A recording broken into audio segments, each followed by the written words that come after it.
بسم الله الرحمن الرحيم والفجر وليال عشر والشفع والوتر والليل إذا يسر هل في ذلك قسم لذي حجر ألم تر كيف فعل ربك بعاد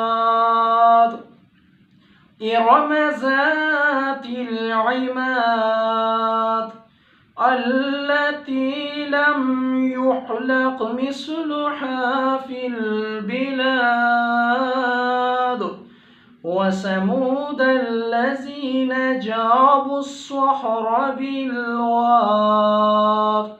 وفرعون ذي الأوتاد الذين طغوا في البلاد فأكثروا فيها الفساد فصب عليهم ربك صوت عذاب إن ربك لبالمرصاد فأما الإنسان إذا ما ابتلاه ربه فأكرمه ونعمه فيقول ربي أكرمن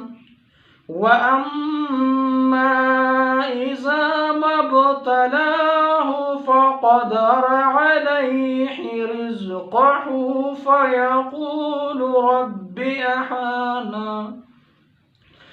كلا بل لا تكرمون اليتيم ولا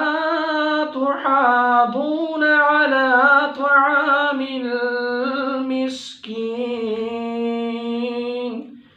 وتأكلون التراث أكلا لما وتحبون المال حبا جما كلا إذا دكت الأرض دكا دكا وجاء ربك والملك صفا صفا وجيء يومئذ بجهنم يومئذ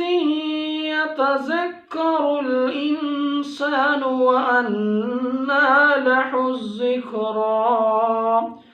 يقول يا ليتني قدمت لحياتي فيومئذ لا يعذب عذابه أحد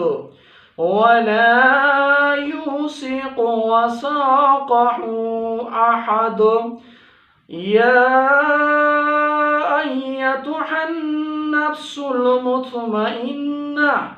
ارجعي إلى ربك راضية مرضية فادخلي في عبادي وادخلي جنتي صدق الله العظيم.